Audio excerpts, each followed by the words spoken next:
Spiderverse comics introduce us to numerous new Spider-Man characters that we've never heard of before. You got a Spider T-Rex, there was a Spider Car, there was even a Spider Princess who sang every word she said, and there was many, many more Spider people. We're going to talk about the most underrated ones today, and for me, that's Spiderman and Assassin Spider-Man.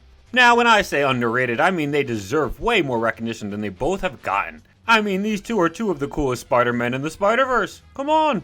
They both deserve the recognition, they both deserve to be maybe semi-reoccurring characters, or at the very least, get another story, appear in something else. Come on! I love both of these Spider heroes so much, but they're completely different characters, so it's kind of funny I get to talk about them both in the same video, because one's like tragic yet somehow goofy, and the other's just no-nonsense assassin. Literally night and day from one another, but let's get into it. Let's talk about Spiderman first, okay? Spiderman.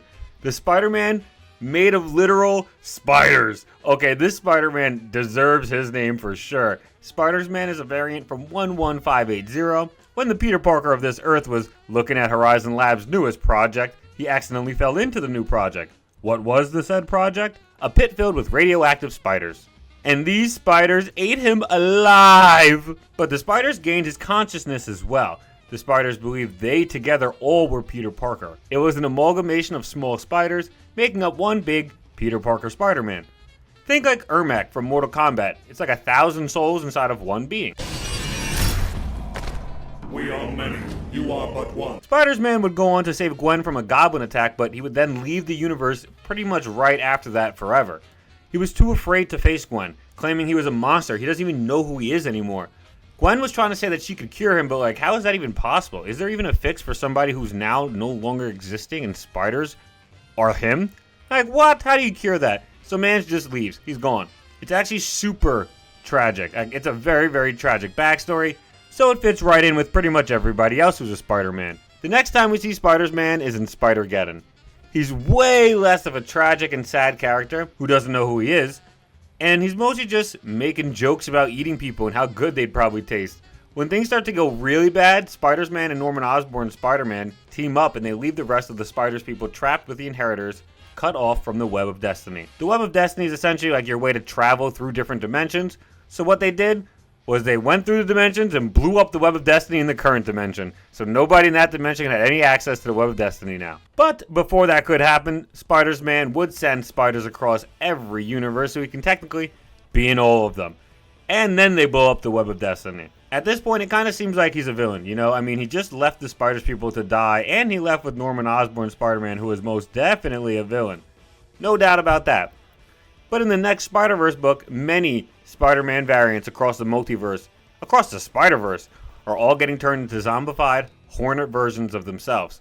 The big bad this time around was trying to turn all the Spider people into her minions, so she's hunting them down across the multiverse. Spider-Man, no different. He's being hunted alongside Norman Osborn's Spider-Man, and they were facing a siege from Cyborg Spider-Man and Spider T-Rex. Spider-Man tries to go out and buy Norman a little bit of time, and he literally gets roasted, like literally roasted alive, man, instantly, like just cooked. But he did buy enough time for Norman to send some of Spider-Man's spiders back into another dimension with a piece of the Web of Destiny, which actually set in motion the saving of all the spiders in the Spider-Verse.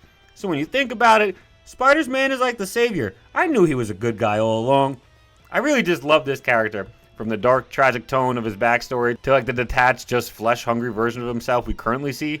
It's like the spiders ate Peter, and then over time they're slowly losing that consciousness. They're slowly losing Peter.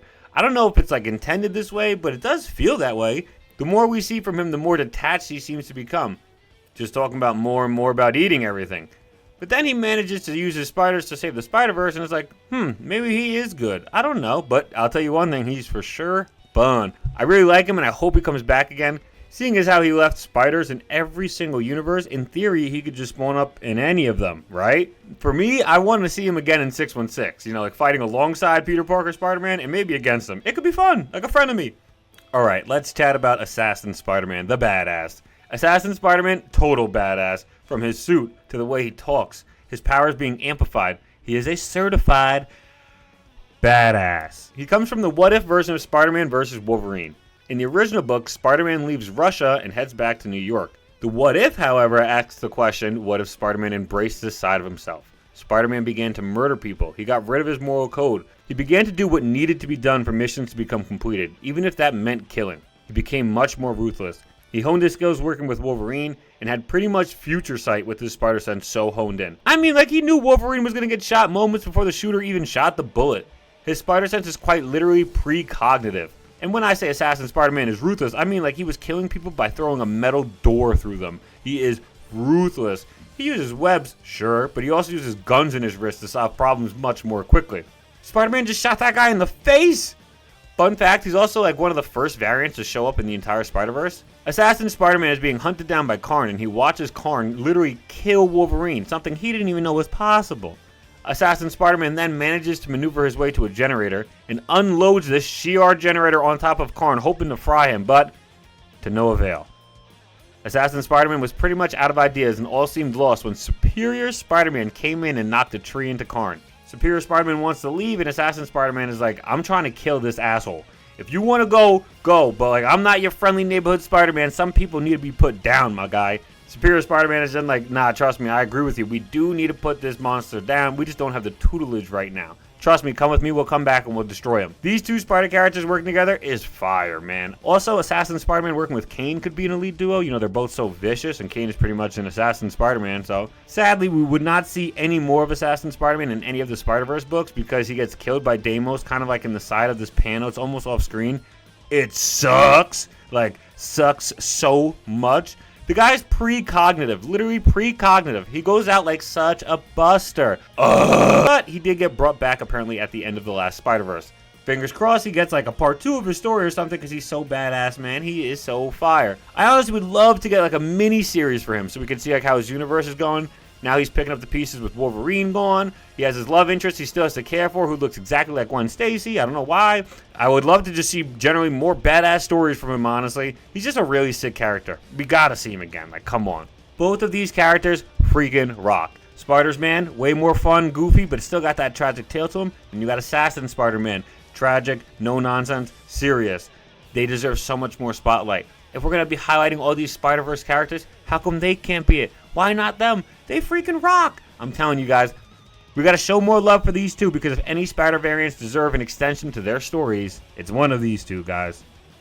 We started memberships on the channel. $1 a month gets a spider icon next to all your comments, as well as your comments being highlighted, and I'm going to respond to every single highlighted comment on the channel. I'm really trying to increase the production value of my channel. I want to get a better mic and have better animations and whatnot. So I appreciate every little bit you guys do to help me do that. Thanks again, guys. Dunk out. Peace.